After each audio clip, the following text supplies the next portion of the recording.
జూన్లో ప్రమాణ స్వీకారం చేసాం.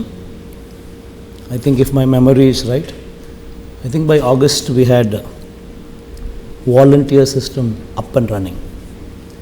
And by October 2nd, Gandhi జయంతి నాటికల్లా సచివాలయ వ్యవస్థను కూడా తీసుకొచ్చి అది కూడా మొత్తం రిక్రూట్మెంట్ అన్నీ కంప్లీట్ చేసి ఒక వ్యవస్థను గ్రామ స్థాయిలో నిలబెట్టగలిగాం.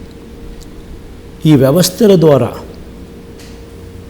ప్రతి పథకము కూడా అర్హతే ప్రమాణికంగా సాచ్యురేషన్ పద్ధతిలో మనవాడు తనవాడు అనే తేడా పక్కన పెట్టి కరప్షను వివక్ష అన్నిటివి సిస్టంలో లేకుండా చేస్తూ ప్రతి అడుగు కూడా చేయగలిగాము. సచివాలయాల ద్వారా వాలంటీర్ల ద్వారా చేసి చూపించగలిగాము. సో ప్రతి మ్యాన్ మేడ్ ప్రాబ్లమ్ను సాల్వ్ చేసుకుంటూ వస్తూ ఉన్నాం. ఇన్ఫ్యాక్ట్ ప్రతి విషయంలోనూ కూడా స్కూళ్ళ విషయం అయితేనేమి, వైద్యం విషయం అయితేనేమి, వ్యవసాయం విషయం అయితేనేమి, గవర్నెన్స్ విషయం అయితేనేమి, డెలివరీ మెకానిజం అయితేనేమి, ఇంటికి అందించే రేషన్, ఇంటి వద్దకి అందించే రేషన్, ఇంటికి అందించే పౌర సేవలు, ఇంటికి అందించే పెన్షన్, ఎనీథింగ్.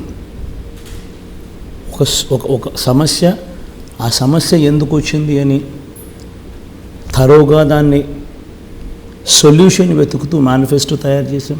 ఇన్ఫాక్ట్ మేనిఫెస్టోలోనే ఇవన్నీ నేను పెట్టా. ఆ టైంలోనే my brain was functioning. Solution ఏమిటి అని. పాదయాత్రకు మీనింగ్ ఏమిటి? కష్టం చూసినప్పుడు ఆ కష్టాన్ని ఏ రకంగా మనం రిపేర్ చేయాలి అని. సో ఆ కష్టాలను రిపేర్ చేస్తూనే ఈ 59 నెలల ప్రయాణం జరిగింది. So much so that even భూ records, land records first time 100 సంవత్సరాల తర్వాత భూ రికార్డ్స్ అన్నీ ఈరోజు సర్వే చేసి 100 సంవత్సరాల తర్వాత బ్రిటిషర్స్ టైంలో సర్వే జరిగింది. ఈరోజు ఫస్ట్ టైం. ఎందుకు ఇంతకుముందు ఎవరు చేయలేకపోయారు? బికాస్ 15,000 మంది సర్వేయర్లు ఈరోజు అందుబాటులో ఉన్నారు. ప్రతి గ్రామ సచివాలయంలో ఒక సర్వేయర్. గతంలో లేరు. ఆ వ్యవస్థను తీసుకురాగలిగాం కాబట్టి ఈరోజు ఇవన్నీ చేయగలుగుతా ఉన్నాం.